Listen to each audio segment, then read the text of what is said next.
sindical ahí bien montada. No creo que sea fácil de eliminar y precisamente aquí cogeremos impulso para dejar bien claro que mantendremos siempre nuestra defensa del interés colectivo y del interés de la clase trabajadora. En un momento en el que es una oportunidad para revertir aspectos lesivos de la reforma laboral, tenemos que orientar la acción legislativa para intentar evitar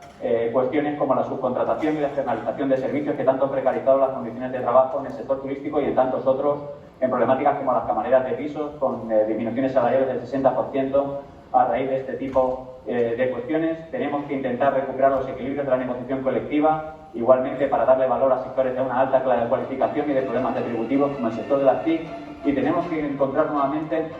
herramientas de intervención desde las administraciones públicas en los procesos que afectan a la calidad y cantidad en el empleo, como es en los ERES y en los ERTES, en las que empresas con beneficios, como en el sector financiero, CaixaBank Sabadell, CaixaBank BBVA, o en el comercio del textil, como H&M, empresas que no tienen problemas económicos, pueden acudir fácilmente a medidas de ajustes del empleo sin ningún tipo de control político.